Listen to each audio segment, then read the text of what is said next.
BYD, the brand that's coming to eat the breakfast, lunch and dinner of all the brands in Europe. It's already knocking the door down, and this, its Sealion 7, might be its strongest vehicle yet. This car just reminds you of how difficult it is for brands to compete with BYD, and they may have created the perfect electric family SUV. Just how? Well, keep watching to find out.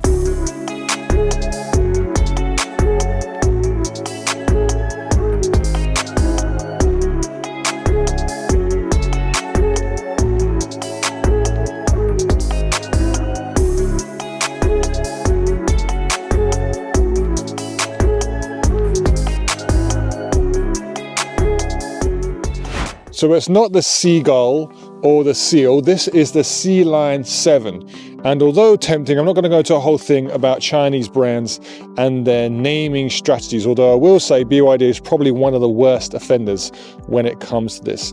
This Sealion 7, however, is related to the Seal, kind of. I mean, this is more or less an SUV version of that. So we have much more space, much more practical, and what I think is overall a more attractive package. And it's a pure electric family coupe SUV. Yes, coupe SUV again. It's been at least a week since I drove one of those. And it shares some definite similarities with the Seal in terms of design. We have a continuation of the aquatic theme with lots of flowing lines and kind of wavy elements. Of course, these also help to improve the aerodynamic qualities of the car as well. And this coupe SUV profile, which we see so often, also helps it to cut through the air, giving it a drag coefficient of 0.28, which is around par for the course for an electric car of this size. Slightly worse than the Tesla Model Y. Much worse than the Tesla Model Y's new refreshed Juniper, which has a drag coefficient of 0.22. So what you like about BYD's design, you cannot deny that it's very unique. But which one do you prefer? This or the new Model Y refreshed Juniper? Make sure you let us know in the comments below. It is also slightly longer than the new Model Y, around 40 millimeters in fact, and we have the choice of 19 or 20-inch wheels. On this version here, we have the 20-inch kind of aero wheels. We will see how they affect the driving a little bit later on.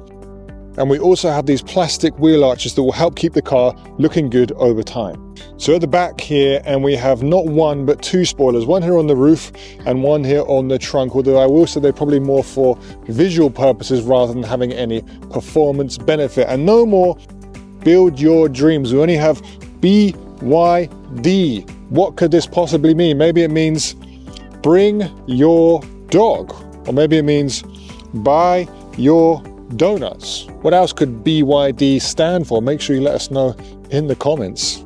If you buy the fastest version of the Sealion 7, you will have its 0 to 100 kilometers an hour on there, which I do not understand at all. This is not a sports car. This is not a performance vehicle. We do not need to know how fast you can accelerate, but hey, that's why I'm not a designer. Okay, so let's have a look in the trunk of the Sealion 7. And it's not the biggest trunk we've seen, and it's not as big as the trunk in the Model Y. 520 liters, in fact. If you fold down the second row seats, which fold almost flat, you get a total volume of 1,789, which is a good amount of space. One thing I do like about this trunk is that because there's some storage underneath here, it's actually quite high. So if you have a bag bag or a tool, and both of those things, it's very nice for loading and unloading. Also underneath, like I mentioned, there is a decent amount of storage. Probably underneath here, you just want to keep your car equipment and your charging cables. So while the BYD Sealion 7 doesn't have the most massive of trunks, it does have a little surprise at the front. So yes, the Sealion 7 does have a front unlocked by a double pull on the lever inside. And it's actually a decent front. This is 58 liters, which is no small space. So this can actually fit a carry-on piece of luggage if you'd want to put it in there for whatever reason. But I think in real life, this could actually have some really good practical applications. You could use it as the place for your dirty clothes or dirty shoes after a hike, something like that. Let's go and take a look inside. So the interior of the Sealion 7 is actually quite nice. And it definitely goes in a different direction to a lot of EV brands we see, which kind of favor this more minimalist look. Minimalism is a word I feel I use a lot to describe the interior of EVs. How to describe the interior here? Well, it ain't minimalist, that's for damn sure. I feel like the interior here has been maybe over-designed, but actually I think it's more been designed for someone who is maybe transitioning from a traditional fuel ICE vehicle to an electric car, and has been designed in a way so as not to scare the hell out of them. For example, if you take someone who's used to driving, you know, a 10-year-old Volkswagen and put them in an Xpeng or a Neo, it's going to scare the life out of them. There's like one button in the whole goddamn car. Here, it's definitely more something that they'll be used to. So what do I mean by this? Well, there's actually quite a lot going on here. There's a lot of buttons. There's a button for almost everything. And most of them have their functions written on them. So it's kind of like IKEA EV driving, really. Everything is very self-explanatory. Everything has what it's supposed to do listed out very clearly on it. So down here where we have our crystal gear stick, we actually have a hazard button. Usually they'd be up here. And I was pressing up there. There's an SOS button, which I pressed twice. Nothing has happened. Should I be worried?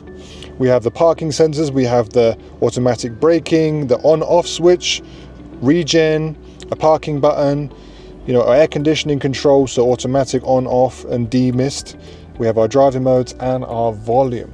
So we have a lot of things we can just do without using this infotainment system, which I think would be liked by people who are transitioning from an ICE vehicle. This, however, is only good if you're stationary or stopped at a traffic light. There's quite a lot going on here, and I think if you wanted to use these buttons, you'd actually have to glance down while you're driving, and that wouldn't be safe. We have two drinks compartments here. One of these can actually be extended if you have a long drink, so it doesn't get in the way of your buttons here. And this is a fairly deep armrest, although I wish this could be adjusted so it could stay in position, so you can kind of have your elbow rested on that while you're driving. It doesn't do that.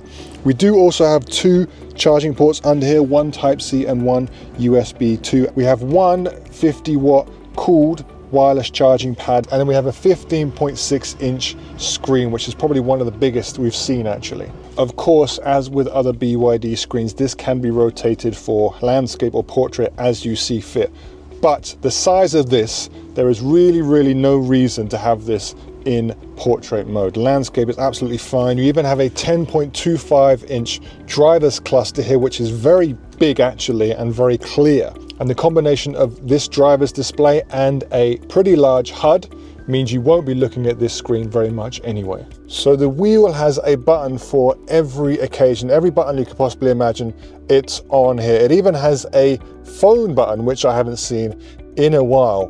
The steering wheel itself is big and thick, kind of like the same one as you'd get on a bus. Heavy duty though, I like that. The stalks, exactly the same. They look like they've been taken from a Ford or VW from about 5 years ago. They have the exact functions that you expect them to have in your mind. The quality of the materials used in the cabin is not the best. I think this is still a weakness of BYD. For example, here on the dash, this doesn't feel very premium at all. However, they're definitely moving in the right direction. The window controls are the same. They're exactly where you'd expect them to be.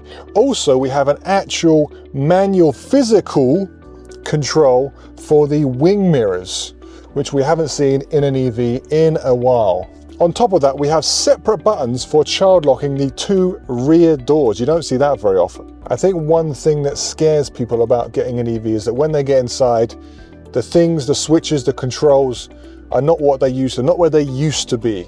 Well, in the BYD Sealion 7, they are where they used to be, so you don't have to worry about that. We also have heated and cooled seats in the front here, as well as a heated steering wheel. In the back, and seats are also heated and cooled as standard, and we can decide for ourselves if we want them on or off via these buttons here in the center. And what an amazing amount of space we have in the back here. I'm 6'4", 197 centimeters. My seat is in my driving position, and look, inches from the seat in front, which is kind of a big deal for me. The seats, just like the ones in the front, are very comfortable, and here we also have a USB and Type-C charging for your kids if they want to charge their iPad or whatever. Here we have a fold-down center unit which has two cup holders and a compartment. No charging of phones here, but good all the same. I will, however, say that the headroom is a little bit on the tight side thanks to this coupe SUV design, which cuts down at the back. For most people who are average height, I think you'd probably be fine. These rear windows are tinted with a slightly darker tint so it doesn't get too bright in the back here. We also have a full-length sunroof here, which can be opened or closed as you see fit, depending on the weather conditions maybe. If you're in the UK, probably keep it closed. So driving the Sealion 7, don't expect to get too excited. While it does come with up to 523 horsepower for a 0 to 100 kilometers an hour time of 4.5 seconds, I wouldn't say it offers an exactly dynamic driving experience. There's a fair bit of body roll and the suspension is definitely tuned towards comfort, as it should be. The steering wheel is actually very heavy, much heavier than some of the EVs we have driven recently. In some EVs, the steering is incredibly light, but here is kind of, again, much more probably what you're used to expecting from an ICE vehicle. While the Sealion 7 does come in both all-wheel drive, so that's dual motor, and rear-wheel drive, so that's single motor versions, I cannot understand why you'd want an all-wheel drive version. For me, the version, as usual, I would recommend is the rear-wheel drive single motor version, which does the 0 to 100 time in slightly over 6.5 seconds, which I think is perfectly fine. Rear visibility is about what you'd expect from a coupe SUV. It's a little bit restricted, but actually here is one of the better ones I have seen. And for the autonomous driving functions, I quite like this because you have them kind of like where your flappy kind of paddle gear shifters would be, but actually it just turns the autonomous driving functions on and off, and it's kind of like a level 2+, so it's mostly for your adaptive cruise control and your lane keep assist, which for most people is all you really need. I have to say that I do really like this driver's cluster. It's very high definition, it's very clear even under bright sunlight, and you really don't need to look at this screen at all. Here it has everything you need. The heads-up display is good. You probably want to whack it up to the maximum brightness. On a sunny day it's a little bit difficult to see, but it's still pretty clear. In terms of battery options, you have the choice of either an 82.5 or a 91.3. Both of these are LFP batteries, which means more stable and more charging cycles. So in terms of charging speed, the highest spec will do 10 to 80% in 24 minutes. The other specs will do this in a perfectly respectable 32 minutes. This car also comes with a heat pump, which can give you more efficiency if the weather is a bit rubbish.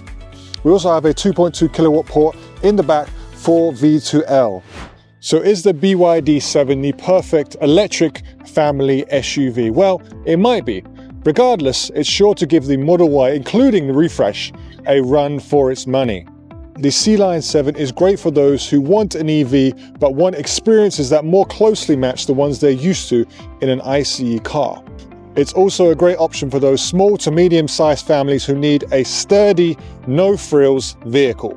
So let's talk about price, and wow, BYD sure aren't as cheap as they used to be. So even though this one here is priced around 5% cheaper than the Tesla Model Y, it'll still cost you around £45,000 in the UK. It's a crowded price point with lots of electric coupe SUVs to choose from, and this BYD Sealion 7 is not the cheapest, but does it offer the best value for money? What do you think of the Sealion 7, and would you buy one? Make sure you let us know in the comments below. Be sure to give us a like and a subscribe. I'll see you next time.